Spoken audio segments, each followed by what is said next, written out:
En enero de 2020, a principios de año, fui con mi hijo mediano, con Juan, a ver un partido de fútbol. Jugaba el Sevilla contra el Atlético de Bilbao. Era la primera vez que Juan iba a un estadio de primera división. Era la primera vez que vivía ese ambiente en un sitio tan grande. Y antes de que salieran los jugadores al terreno de juego, empezó a sonar el himno del Arrebato, el himno del Sevilla, y recuerdo cómo tanto él como yo, pues muy contentos, con una sonrisa de oreja a oreja, muy orgullosos, cantábamos eso de sevillista seré hasta la muerte. Y el verano anterior, Juan me pidió que si podíamos ir al campo del Betis, al Benito Villamarín, porque a él lo que le gusta, está haciendo una colección de lo que es hacerse una foto en todos los estadios de fútbol que pueda, de primera, de segunda, de quinta, el que sea, a él le encanta hacerse una foto y luego la pone en un álbum que él está coleccionando. Entonces, bueno, el estadio coge lejos de casa de mis padres, así que subimos en el autobús y recuerdo que en la primera parada subió una muchacha con una chaqueta rosa, no me acuerdo de la cara de la mujer, pero sí del rosa fuerte de la chaqueta, con un escudo verde del Betis aquí, bien visible. Seguí al autobús, camino al Benito Villamarín, como digo, en verano, un día normal y corriente, y en la siguiente parada se suben otros cuantos con bufandas del Betis, con equipación del Betis. Nos acercábamos más y más al estadio y el autobús se llenaba, lleno de aficionados verde y blanco. Lo que Juan y yo no sabíamos es que ese día, de verano normal, no había liga ni nada, pues había un partido amistoso que jugaba el Real Betis Balompié contra Las Palmas. Y yo os aseguro que si en ese momento, en ese autobús tan lleno de colores verde y blanco, el conductor hubiese puesto la radio y hubiese sonado el himno del Arrebato, no hubiera gritado con el orgullo y con la sonrisa en la boca, como pocos meses después haría en el estadio, eso de sevillista seré hasta la muerte. Tengo muy buenos amigos del Betis, pero por desgracia, como sabéis, en todos los equipos, en todos los deportes, hay aficionados que llevan su radicalismo más allá de lo que es la educación.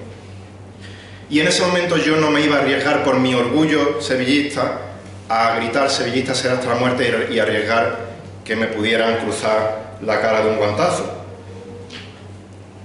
Yo no sé de qué equipo de fútbol, permitidme la broma, sería el apóstol Pablo, pero sí sé que había una cosa que el apóstol Pablo, independientemente del contexto en el que se viera, de la situación en la que estuviera, a riesgo de lo que pudiera pasarle, él se avergonzaría como yo me podía haber avergonzado en este ejemplo un poco tonto pero real que os he puesto. Me gustaría que me acompañaseis a la epístola de los Romanos. Vamos a ir al capítulo 1 y en esta mañana veremos los versículos 16 y 17. Epístola del apóstol Pablo a los Romanos, capítulo 1, versículos 16 y 17. Pablo se está dirigiendo a la iglesia de Roma, a estos hermanos que no conocía, que tenía ese anhelo de verle, y les dice: porque no me avergüenzo del Evangelio, pues es el poder de Dios para salvación de todo el que cree, del judío primeramente y también del griego. Porque en el Evangelio la justicia de Dios se revela por fe y para fe, como está escrito: mas el justo por la fe vivirá. Si el apóstol Pablo hubiera terminado aquí, hubiera puesto un punto final a la epístola a los romanos, la epístola hubiera concluido de manera perfecta. Porque lo que está haciendo aquí es exponer un resumen completo de todo lo que irá luego exponiendo, aclarando a continuación en la carta a los romanos. Pero aquí está, digamos, el corazón de la carta a los romanos. Y en este texto vamos a ver en esta mañana dos razones por las que no debemos de avergonzarnos de predicar el Evangelio. En el versículo 16 vamos a ver que no debemos de avergonzarnos de predicar el Evangelio porque Dios despliega su poder para salvar mediante el Evangelio.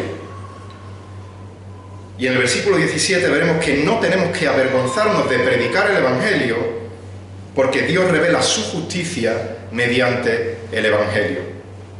Así que, como digo, dos razones por las que no debemos de avergonzarnos de predicar el Evangelio. En primer lugar, no nos avergonzamos del Evangelio, o no debemos de avergonzarnos del Evangelio, porque Dios despliega su poder para salvar por medio del Evangelio.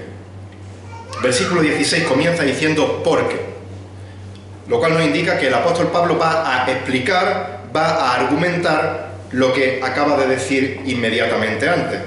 ¿Y qué es lo que acaba de decir inmediatamente antes? Bueno, pues en el versículo 15 está diciendo que él está ansioso, que él anhela dirigirse a Roma para anunciarle a sus hermanos de Roma el Evangelio. ¿Por qué estoy ansioso? ¿Por qué anhelo ir a Roma a anunciaros el Evangelio? Versículo 16, porque no me avergüenzo del Evangelio. Y si humanamente hablando, como digo, desde la lógica humana, desde la perspectiva humana, alguien tenía motivos más que suficientes para avergonzarse del Evangelio, ese era el apóstol Pablo. Por predicar el Evangelio, Pablo no lo pasó demasiado bien. Por ejemplo, en 2 de Corintios, capítulo 11, versículos 23 al 27, Pablo nos da una panorámica general de lo que fue su servicio al Señor predicando el Evangelio y lo que le había supuesto esta predicación del Evangelio. Así que dice Pablo que estuvo, 2 de Corintios 11, 23, que estuvo en muchos más trabajos, en muchas más cárceles, en azote un sinnúmero de veces, a menudo en peligro de muerte. 5 veces había recibido de los judíos 39 azotes, 3 veces había sido golpeado con vara, 1 vez fue apedreado, 3 veces naufragó, pasó 1 noche y 1 día en lo profundo, con frecuencia estuvo en viajes, en peligro de ríos, en peligro de salteadores, peligro de sus compatriotas, peligro de los gentiles, peligros en la ciudad, peligros en el desierto, peligros en el mar, peligros entre falsos hermanos, en trabajo, en fatiga, en muchas noches de desvelo, en hambre y sed, a menudo sin comida, en frío, desnudez. Como digo, 2 de Corintios 11, versículos 23 al 27, nos da una panorámica de lo que parte de esa proclamación del Evangelio le había supuesto entre muchísimas otras cosas. Pablo había sido enviado a la cárcel, había sido objeto de burla, de persecución, había tenido que salir escondido en una cesta por un muro de una ciudad, había sido expulsado de ciudades, había sido apedreado, dado por muerto, había sido tomado por imbécil. Motivo y motivo para decir, mira, me planto. No hablo más del Evangelio, porque cada vez que lo hago, me la juego. Pero es que además, el mensaje del Evangelio, nuevamente repito, desde la lógica humana, desde nuestra sabiduría limitada, corrompida por el pecado, el mensaje en sí del Evangelio, no las consecuencias que puede tener, es un mensaje del que avergonzarse. Como digo, desde la lógica humana. Y mucho más en el contexto en que Pablo está escribiendo. Pablo dice en 1 de Corintios capítulo 1, versículos 18 y 23, que, repito, humanamente hablando, la palabra de la cruz es necedad para los que se pierden. Humanamente hablando, la palabra de la cruz es tropiezo para los judíos y es necedad para los gentiles. Claro, nosotros hoy en día tenemos el privilegio de tener toda la revelación. Conocemos la historia, conocemos la palabra de Dios, pero me gustaría que hiciésemos un esfuerzo de quitar de nuestra mente lo que conocemos y tratar de meternos en el pensamiento de aquella época, de aquella fecha, de aquella cultura.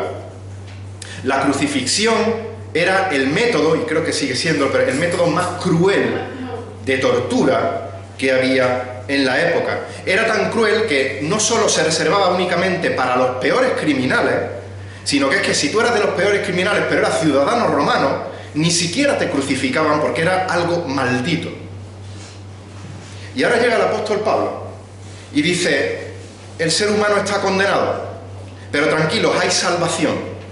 Y el camino de la salvación es un carpintero judío que ha sido maldito en una cruz, que ha sido crucificado, Dios ha venido a la tierra, se ha encarnado en un carpintero que han crucificado los romanos en una cruz. Un mensaje ridículo, digno de todas las burlas habidas y por haber para nuestra sabiduría. Por tanto, si no tenemos una noción clara de lo que es el Evangelio, es fácil avergonzarse de él.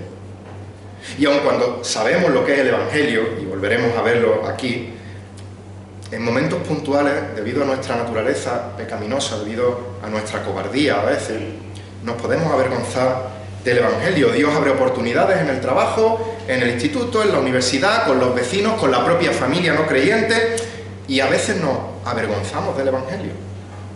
Timoteo se avergonzó del Evangelio. Pablo le tuvo que decir, segunda de Timoteo, capítulo 1, versículos 8 al 12, tuvo que animar a Timoteo, tuvo que exhortarle y decirle, mira, no te avergüences del Evangelio, segunda de Timoteo 1:8. Por tanto, Timoteo, no te avergüences del testimonio de nuestro Señor, ni de mí prisionero suyo, sino participa conmigo en las aflicciones por el Evangelio, según el poder de Dios, quien nos ha salvado y nos ha llamado con un llamamiento santo, no según nuestras obras, sino según su propósito y según su gracia, que nos fue dada en Cristo Jesús desde la eternidad, y que ahora ha sido manifestada por la aparición de nuestro Salvador Cristo Jesús, quien abolió la muerte y sacó a la luz la vida y la inmortalidad por medio del Evangelio, por el cual yo fui constituido predicador, apóstol y maestro. Por lo cual también sufro estas cosas, pero no me avergüenzo. ¿Por qué? Dice, porque yo sé en quién he creído y estoy convencido de que es poderoso para guardar mi depósito hasta aquel día. Segunda de Timoteo 1, 8 al 12. Pablo está diciendo, Timoteo, no te avergüences del Evangelio. Yo no me avergüenzo del Evangelio, porque yo sé en quién he creído. Y aunque sufro por este mensaje, no estoy predicando un evangelio de la prosperidad, cree en Dios y todo te irá bien y tendrás riqueza. No, yo estoy sufriendo por este mensaje, pero estoy convencido, dice Pablo, de que es poderoso para guardar mi depósito hasta aquel día. Y es de ese poder, de ese poderoso del que está hablando, del que Pablo en Romanos nos habla en el versículo 16. Dice Pablo en el versículo 16, no me avergüenzo del evangelio, pues es el poder de Dios para la salvación. Esta palabra poder en el original es dynamis, de donde ya hemos comentado a veces viene la palabra dinamita. Ahora bien, ya lo he dicho en otras ocasiones, cuando el apóstol Pablo escribe este texto, no se había inventado la dinamita. Pablo no está diciendo el evangelio es la dinamita de Dios para salvación. Es más, la dinamita tiene un poder destructivo, mientras que el Evangelio es poderoso para construir una nueva vida. El Evangelio es poderoso para regenerar espiritualmente al corazón que está muerto. Entiendo que a veces escuchemos como ilustración el Evangelio es poderoso como la dinamita para enfatizar el poder del Evangelio, pero tenemos que tener cuidado con las ilustraciones y los ejemplos que usamos. Pablo está diciendo en 1 Corintios 1, el Evangelio es locura, el Evangelio es necedad, el Evangelio es escándalo, el Evangelio es tropiezo para los que no creen, pero en realidad, ¿qué es lo que es el Evangelio? Dice que es poder de Dios para salvación. El Evangelio es Cristo, y Cristo es poder de Dios y sabiduría de Dios. Pablo no se avergonzaba del Evangelio porque el Evangelio es poder de Dios. El autor de Hebreos nos dice en Hebreos capítulo 11, versículo 3, que por la fe entendemos haber sido constituido el universo por la palabra de Dios, de modo que lo que se ve fue hecho de lo que no se veía. Dios es omnipotente, Dios es todopoderoso, Él solo tuvo que hablar y de la nada todo fue creado. Y ahora dice que ese mismo poder omnipotente de Dios, que creó de la nada todo lo que ha sido creado, ese poder omnipotente que, por ejemplo, liberó al pueblo de Israel de la esclavitud de Egipto, ese poder omnipotente que levantó a Jesucristo de entre los muertos, es el poder que hace que el Evangelio salve vida. La dinamita es una caricia en la mejilla, al lado. de este poder de Dios que despliega Dios por medio del Evangelio para salvación. El Evangelio es el medio que Dios usa para desplegar su salvación. Y esta palabra salvación en el original significa liberación, significa rescate. El ser humano tiene que ser liberado, tiene que ser rescatado, tiene que ser salvado, y la pregunta es, ¿y de qué tiene que ser salvado? La respuesta la sabemos: de su pecado y las consecuencias del pecado. El ser humano tiene que ser salvado de la condenación eterna en el infierno, la condenación que Dios exige como castigo por violar su santidad, por violar su ley, debido a nuestro pecado. Pablo conocía de primera mano, por experiencia, el poder de Dios para salvación. Él era un fariseo, perseguidor de Jesucristo, perseguidor de aquellos que perseguían a Jesucristo. Si él tenía un objetivo en la vida, era erradicar de la faz de la tierra a esos blasfemos que se llamaban cristianos. Pero un día Pablo se encuentra en el camino de Damasco con Jesucristo en persona, y el poder omnipotente del Evangelio, el poder omnipotente de Jesucristo, abrió sus ojos espirituales, y entonces se dio cuenta de la mentira que estaba viviendo debido a las tinieblas que él tenía, debido a la esclavitud del pecado. En ese momento fue salvado, en ese momento fue rescatado, en ese momento fue liberado del reino de las tinieblas y trasladado al reino de la luz admirable de Cristo. Y Pablo, basado en esa experiencia, no se avergonzaba del Evangelio, porque él sabía en primera mano que era poder de Dios para salvación, porque había transformado su vida. Y ahora necesitaba predicar ese Evangelio para que Dios obrase según su voluntad por medio de su poder para salvación. Y notad que no dice: no me avergüenzo del Evangelio, porque es una de las formas en la que Dios, que todo lo puede, va a salvar a aquellos que Él quiera salvar, sino que dice que es el poder de Dios para salvación. El Evangelio no solo explica el camino a la salvación, sino que es el único medio que Dios despliega su poder para salvar. No hay otro poder que salve, no hay otro camino que salve, sino que, como dice Santiago 1:18, en el ejercicio de su voluntad, Él, hablando de Dios, nos hizo nacer ¿cómo? Por la palabra de verdad, para que fuésemos las primicias de sus criaturas. Dios, en su voluntad soberana, decidió salvarnos por la palabra de verdad, es decir, por la predicación ¿de qué? De la verdad, del Evangelio. Jesús dijo, Juan 14:6, yo soy el camino, la verdad, la vida, y nadie viene al Padre si no es por mí. No dijo yo soy un camino entre muchos, una verdad entre tantas, una vida a la que podéis llegar por diversos caminos. El camino, la verdad, la vida, y nadie viene al Padre si no es por Jesucristo. Hechos 4, versículo 12. En ningún otro hay salvación, porque no hay otro nombre bajo el cielo dado a los hombres en que podamos ser salvos. Primera de Timoteo, capítulo 2, versículo 5, porque hay un solo Dios y un solo mediador entre Dios y los hombres, Cristo Jesús, hombre. Jesucristo es el Evangelio. Pablo dice en Primera de Corintios 1, 23 y 24, nosotros predicamos a Cristo crucificado, piedra de tropiezo, como hemos leído antes, para los judíos, necedad para los gentiles, mas para los llamados, tanto judíos como griegos, Cristo es poder de Dios y sabiduría de Dios. Por eso Pablo no se avergonzaba del Evangelio, porque es el poder de Dios para salvación.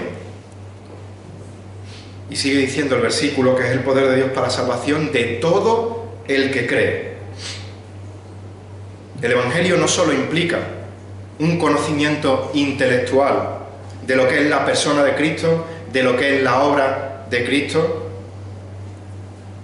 sino que también implica una respuesta de parte de aquel que recibe el Evangelio.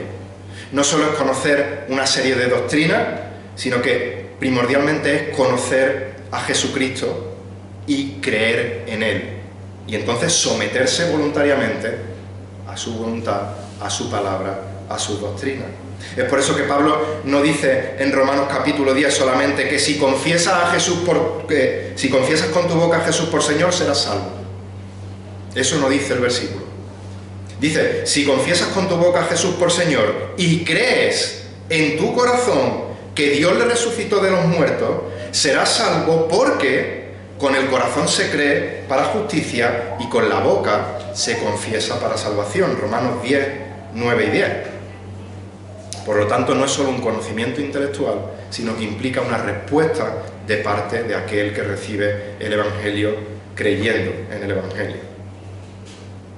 Y dice que es salvación para todo el que cree, del judío primeramente y también del griego. La salvación que el Evangelio ofrece es para toda la humanidad, porque toda la humanidad está sin Cristo. Toda la humanidad que no ha creído necesita a Cristo para la salvación. Y dice del judío y del griego.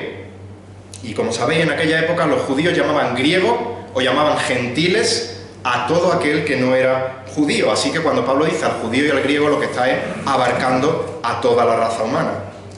Pero al decir al judío primeramente, no está hablando de prioridad de los judíos en orden de importancia.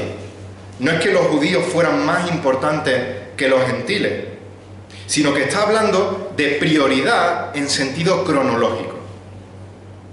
Fue a la nación de Israel a quien Dios primero escogió como receptor de su palabra. Fue al pueblo judío al que el Mesías en primer lugar vino. Fue al pueblo judío al que Jesús primeramente dedicó su ministerio. Dice Mateo 10, versículos 5 y 6, que Jesús le dice a los discípulos, Mateo 10, 5, no vayáis por el camino de los gentiles, no entréis en ninguna ciudad de los samaritanos, sino más bien ir a las ovejas perdidas de la casa de Israel. Pero está hablando en orden cronológico, primero a ellos. Pero cuando Cristo, por medio de su obra redentora en la cruz, rompió el velo, rompió la barrera que separaba judíos y gentiles, la salvación está disponible a todo aquel que cree, tanto judíos como gentiles. Hermanos, no nos avergoncemos del Evangelio, porque el Evangelio es el medio en que Dios despliega su poder para salvación. Estamos viendo dos aspectos del Evangelio, dos razones por las que no debemos de avergonzarnos de predicar el Evangelio. En primer lugar, porque Dios despliega su poder para salvar mediante el Evangelio. Y versículo 17, en segundo lugar, porque Dios revela su justicia mediante el Evangelio.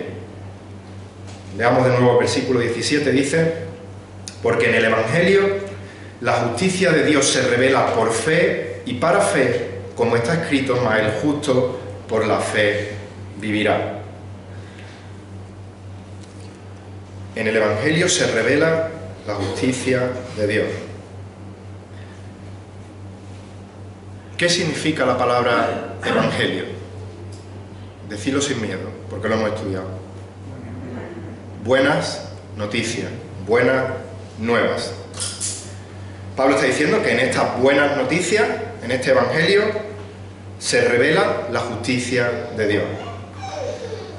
Ahora bien, una mala interpretación de lo que significa en este contexto la justicia de Dios puede llevarnos a convertir esas buenas noticias en las noticias más terribles que existan en el universo. Y eso es, esa mala interpretación, lo que le pasó a Lutero y hace que casi se vuelva loco, hasta que comprendió luego realmente el significado correcto del contexto de esta interpretación, y no solo cambió su vida radicalmente, sino que produjo uno de los avivamientos más grandes que ha habido en la historia, que, como sabéis, es la Reforma Protestante. Tenemos que tener cuidado al estudiar la palabra de Dios y no cometer errores al interpretarla como cometió Lutero. Y lo he dicho en otras ocasiones y lo repetiré las veces que haga falta. Cuando predicamos, y aunque suene como un trabalengua, va a quedar claro. Cuando predicamos la Biblia, no podemos usar un texto bíblico para decir una verdad bíblica que no dice ese texto bíblico. Repito, cuando predicamos la Biblia, no podemos usar un texto bíblico para decir una verdad bíblica, pero que no está en ese texto bíblico. Si queremos decir esa verdad bíblica, vamos al texto que lo dice y la predicamos y la exponemos. ¿Por qué digo esto? Porque sabemos que una de las perfecciones, uno de los atributos de Dios es la justicia, y eso es verdad, y eso es bíblico. Dios es perfectamente justo. Encontramos esta verdad en multitud de lugares en la palabra de Dios. Que Dios sea justo implica que Dios va a recompensar a aquel que sea justo y que Dios va a castigar a aquel que incumpla su justicia. Salmo 9, versículos 4 y 5, dice el salmista: porque tú has mantenido mi derecho y mi causa, te sientas en el trono juzgando con justicia. Está hablando de este atributo de justicia de Dios. ¿Y qué consecuencia tiene esta justicia? Dice: has reprendido a las naciones, has destruido al impío, has borrado su nombre para siempre jamás. La justicia de Dios juzga justamente y destruye al que comete injusticia. Romanos capítulo 3, 2 capítulos más adelante de lo que estamos leyendo. Dice Pablo: y si nuestra injusticia hace resaltar la justicia de Dios, ¿qué diremos? ¿Acaso es injusto que Dios exprese su ira? Hablo en términos humanos, dice el apóstol. La Biblia es clara afirmando: Dios es justo y Dios aplica justamente su justicia, porque Dios es santo y Dios se aira contra el pecado. Pero esa no es la justicia que Pablo está hablando en el versículo 17. Lutero, como sabéis, había realizado estudios de abogacía. Lutero conocía las leyes muy bien, los términos legales. Lutero sabía que Dios es justo. Lutero conocía el salmo que hemos leído. Lutero estaba, después de explicar, que le pidieron que diera los salmos, le pidieron que también explicara la carta a los romanos, y conocía este texto de Romanos 3:5 que hemos estado leyendo ahora mismo. Lutero sabía, por ejemplo, Ezequiel 18:20, que el alma que pecare, esa morirá. Romanos 3:10, que no hay justo ni aún uno, pero que si quieres ser salvo, el estándar de justicia que tienes que cumplir es el que Dios demanda. Ahora, Lutero era consciente de que él era pecador, de que él había infringido en multitud de ocasiones la ley de Dios, que él merecía el infierno como justo castigo. El alma que pecare ciertamente morirá, no hay justo ni aún uno. Y ahora llega la carta a los romanos y dice el apóstol Pablo: te traigo unas buenas noticias. Pero resulta que él interpreta erróneamente el texto, y lo que lee es que Dios ahora vuelve a amenazarle con esa justicia que condena mediante el Evangelio. Para Lutero el Evangelio era las peores noticias que Dios revelaba en su palabra, porque no tenía posibilidad alguna de salvación, ya que el atributo de justicia bíblico de Dios demanda que el pecador tiene que ser castigado. Y ahora el Evangelio me dice que Dios revela su justicia en el Evangelio, así que estamos condenados. Como digo, sí es cierto que Dios es justo. Lutero entendió mal este texto. Pero ahora, si el Evangelio son, como sabemos, las buenas noticias de que Dios provee salvación para el pecador injusto, la pregunta del millón es: ¿cómo un Dios perfectamente justo puede justificar al impío, al pecador, puede perdonar al culpable y seguir siendo justo? Y la respuesta la encontramos en el versículo 17, cuando dice que en el Evangelio se revela la justicia de Dios. Pablo no se avergonzaba del Evangelio, porque la justicia que revela el Evangelio no se refiere al atributo de justicia de Dios, sabiendo que Dios es justo, sino a la justicia que Dios imputa en el pecador como un regalo de gracia por medio de la fe en Jesucristo. Dios tenía que salvarnos de alguna manera, o de la única manera, que concuerde con su justicia perfecta, y la única manera de salvarnos y seguir siendo justos se llama Jesucristo. Por eso dice 2 Corintios capítulo 5 versículo 1, que al que no conoció pecado, le hizo pecado por nosotros para que nosotros fuésemos hechos, ¿qué? Justicia de Dios en Él. Jesús pagó por nuestros pecados en la cruz y Él nos concedió su justicia perfecta por medio de la fe en Él y en su obra. Y esa es la justicia que revela el Evangelio. Para que esto fuera realidad, el Hijo se tenía que encarnar. El Hijo tenía que vivir una vida perfecta en conformidad a la ley de Dios, en conformidad al atributo de justicia de Dios, y dar su vida en sacrificio por nosotros para satisfacer ese atributo justo de Dios de manera perfecta, ese atributo que demanda castigar al culpable y librar al inocente. Así que al creer en Jesucristo por gracia, por medio de la fe, al aceptarle como Señor, como Salvador, somos salvados y no somos justos, sino que somos declarados justos como si hubiésemos vivido la vida perfecta de Dios. Se nos imputa la justicia perfecta de Cristo. Y esa justicia se revela en el Evangelio. Esa justicia se revela en la persona, en la obra de Jesucristo. De manera que no se basa en una justicia interna, porque no la tenemos, sino que se basa en un acto externo a nosotros, por el cual Dios nos declara justos, nos declara perfectos, mediante la justicia, mediante la obra del Señor Jesucristo, la cual aceptamos por fe. Y esa es la interpretación correcta de la justicia de Dios en el versículo 17, que sé que la sabíais, pero aclarado está. Isaías 61, versículo 10. En gran manera me gozaré en el Señor. Mi alma se regocijará en mi Dios, porque Él me ha vestido de ropas de salvación, me ha envuelto en manto de justicia, como el novio se engalana con una corona, como la novia se adorna con sus joyas. El profeta está diciendo que Dios nos salva cubriéndonos con esa justicia perfecta.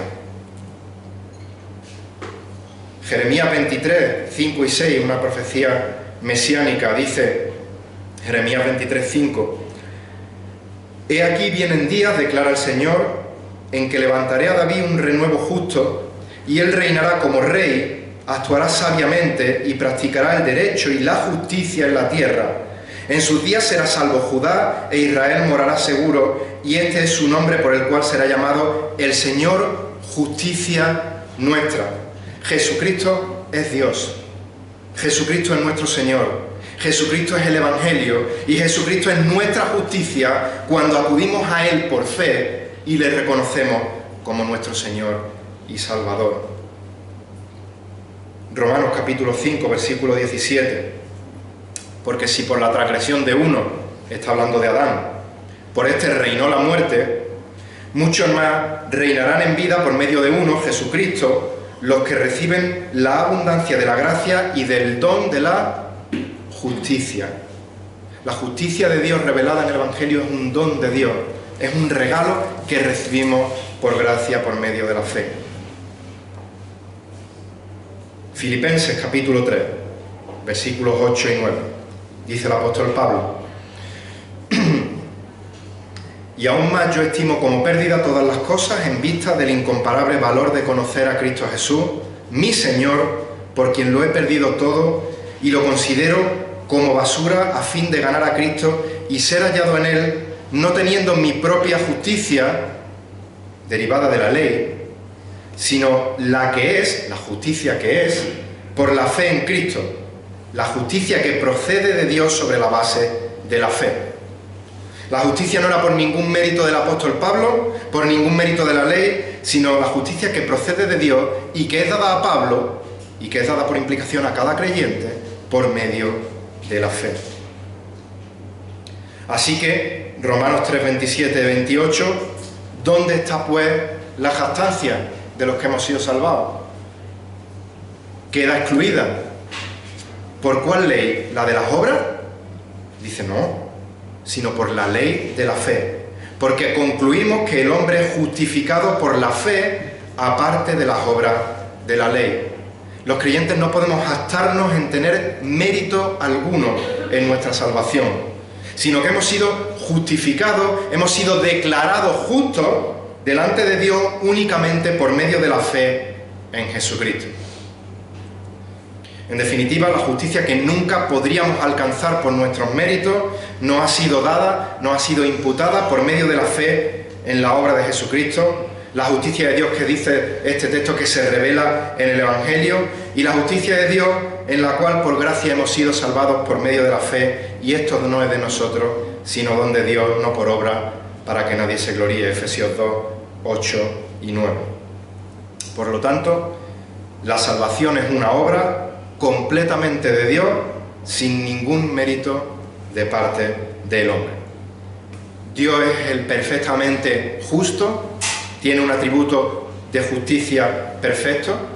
Dios es el que imparte justamente su justicia, y Dios es el que también acredita al pecador la justicia, imputa la justicia perfecta de su Hijo al pecador que salva mediante la fe. De ahí que Pablo siga diciendo en el versículo 17 que la justicia de Dios se revela por fe y para fe. Cuando dice aquí se revela o se descubre, no está hablando simplemente de una revelación informativa, como cuando Dios revelaba su palabra a los profetas y los profetas la ponían en papel, la escribían, la proclamaban, revelaban la palabra de Dios.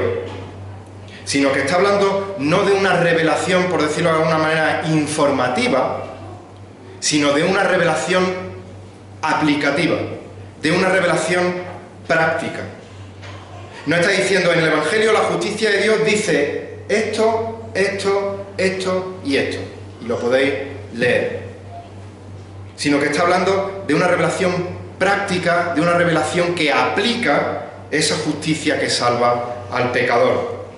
Vemos la misma palabra en el versículo 18, pero esta vez referida a la ira de Dios contra los impíos.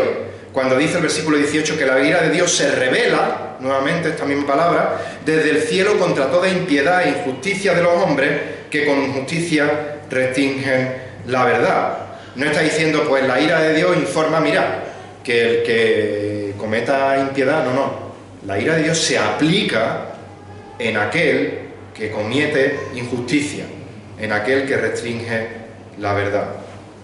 Por lo tanto, en el Evangelio Dios revela, Dios aplica la justicia de Dios, imputándola en el pecador arrepentido que acude a Cristo con fe, pidiéndole perdón, y le salva. Y Dios salva a ese pecador justificándolo en base a la obra perfecta de su Hijo amado Jesucristo. Y dice que esta justicia se revela, se aplica por fe y para fe. Literalmente dice el texto desde la fe y hacia la fe. Y lo que está diciendo es que la justicia de Dios, mediante la cual nos es imputada la justicia perfecta de Cristo en el momento que hemos sido salvados, es por fe. Es en base a esta obra de Cristo. Es en base a la vida, muerte, resurrección de Jesucristo. Es por fe. Pero Dios no nos salva y nos deja ahí a nuestra suerte y ahora sois salvos pero buscáis la habichuela. Sino que la salvación es por fe, se inicia por fe, pero nuestra vida de santidad progresiva en esta tierra continúa para fe, continúa descansando en nuestro Señor Jesucristo durante cada minuto de nuestra vida. Es por fe, se inicia en la fe y es para fe, continúa durante toda nuestra vida en esta tierra. Así que como está escrito, Pablo está citando a Habacuc 2:4, mas el justo por la fe vivirá. Empieza por fe y vivirá para fe. Si recordáis, Dios le está anunciando a Habacuc un terrible juicio sobre la nación de Judá por la impiedad de Judá. Los caldeos iban a arrasar, era el instrumento que Dios iba a usar como juicio para castigar al pueblo, pero en medio de esa situación desesperada le dice Dios a Habacuc: el justo por la fe vivirá, aunque no entiendas lo que está pasando, confía por fe en mí. Y en definitiva, aunque ya Dios mediante el jueves que estudiamos Habacuc veremos este versículo más en profundidad, lo que también vemos en este texto el mensaje del Evangelio no es diferente en el Antiguo Testamento y en el Nuevo Testamento. Pablo está citando el Antiguo Testamento hablando del Evangelio que es Cristo. No hay un Evangelio A y un Evangelio B. ¿Abraham creyó por obras? No. Abraham creyó a Dios y le fue contado por justicia. Y Pablo creyó lo mismo que Abraham, con más luz, pero Pablo creyó lo mismo y le fue contado también por justicia. Así que el mensaje del Evangelio no es algo nuevo, nunca cambia. La salvación siempre ha sido amparada en la obra de Jesucristo. El Antiguo Testamento apunta a Cristo, los Evangelios llegan a Cristo y siguen hablando de Cristo y de lo que hará Cristo cuando vuelva. Cristo es el Evangelio, Cristo es la palabra de Dios. Por eso nosotros somos cristocéntricos. Y hay una frase del predicador Steve Lawson que leía esta semana y tiene que ver mucho con este texto. Una frase muy corta y cito, dice: el mayor gozo es conocer a Cristo. El segundo mayor gozo es darlo a conocer. Hasta aquí la cita de Steve Lawson. El mayor gozo es conocer a Cristo. El segundo mayor gozo es darlo a conocer. Y ahora estamos viendo dos razones por las que no debemos de avergonzarnos de predicar el Evangelio. En primer lugar, porque Dios despliega su poder para salvar mediante el Evangelio. En segundo lugar, porque Dios revela su justicia mediante el Evangelio. Y es por ello que no debemos de avergonzarnos de predicar el Evangelio. Vamos terminando y mirad, vivimos en una sociedad, vivimos en unos tiempos que cada vez se declara esta sociedad más abierta, una sociedad más tolerante con cualquier forma de pensamiento que exista, con cualquier filosofía, con cualquier religión, tolerancia con los brazos abiertos, menos con la fe cristiana. Este mundo es radicalmente intolerante en medio de su amplia tolerancia. El mundo puede tolerar cualquier cosa, por ridícula que sea, menos la locura, la necedad, el escándalo, el tropiezo de las verdades absolutas que proclama el Evangelio de Cristo. Así que, si proclamamos la palabra de Dios, vamos a ser insultados, vamos a ser agredidos, vamos a ser burlados, vamos a ser rechazados. Pero cuando estés tentado, cuando yo esté tentado a avergonzarme del Evangelio, por miedo a las consecuencias que puede tener, recordemos que el Evangelio es la única manera que Dios ha decidido, o por la cual Dios ha decidido desplegar su poder omnipotente para salvación, y es la única manera en la que Dios imputa la justicia perfecta de su Hijo en aquel que es salvado por medio del Evangelio. No podemos olvidar, la fe viene por el oír, y el oír, ¿qué? La palabra de Dios, Romanos 10, 17. Así que seamos valientes para que la palabra pueda ser oída, pueda ser proclamada fielmente, pueda ser creída, y no nos avergoncemos de predicar el Evangelio. Que Dios despliegue su poder por el Evangelio, que Dios imparta su justicia, aplique su justicia por el Evangelio, y que sea Dios el que añada cada día a aquellos que han de ser salvos para la gloria de su nombre. Que el Señor bendiga su palabra. Amén. Señor, te alabamos, te damos la gloria, te damos la honra por tu poder omnipotente, por tu grandeza, por tus atributos, por tu justicia perfecta, por tu santidad, por tu gracia, por tu ira santa contra el pecado. Te damos gracias y te alabamos por lo que tú eres, Señor. Y gracias porque tú te has revelado a nosotros para que por medio de tu palabra podamos conocerte, Señor.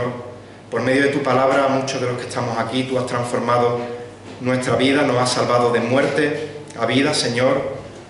Y te rogamos que esa experiencia que hemos tenido muchos de nosotros de haber sido trasladados de las tinieblas a la luz, podamos compartirla con todo el mundo sin avergonzarnos, Señor.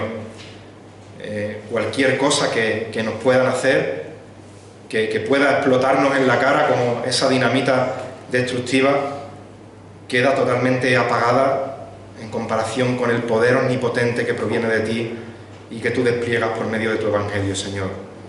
Ayúdanos a ser diligentes en el estudio de tu palabra, ayúdanos a depender de ti, de la iluminación de tu Espíritu a la hora de acudir a tu palabra, Señor, y ayúdanos a ser firmes en la proclamación de tu palabra, Señor, y no basarnos en nuestra sabiduría, no basarnos en nuestros prejuicios, no basarnos en nuestro orgullo, sino caer humillados ante ti de rodillas y caer maravillados ante la grandeza de tu sabiduría, de tu omnisciencia, y dejar que tú nos utilices, Señor. Saber que es un privilegio el que nosotros, herramientas inútiles, tú nos puedes hacer útiles para tu obra, Señor, y eso es lo que queremos. Que quite de nosotros todo lo que estorbe, que quite de nosotros todo lo que nos atemorice y que confiemos en tu Hijo Jesucristo y proclamemos el Evangelio de la obra maravillosa que tú has hecho a favor de la humanidad para salvarla, Señor. Y que lo hagamos no para sentirnos mejor, no para que nos den la enhorabuena, no para que nos den la gracia, aquellas personas que a lo mejor por la proclamación del Evangelio la han escuchado de nuestros labios y tú les has salvado, sino para que tú seas el que reciba toda la gloria, toda la honra por los méritos de tu Hijo Jesucristo. Esto te agradecemos y pedimos. Amén.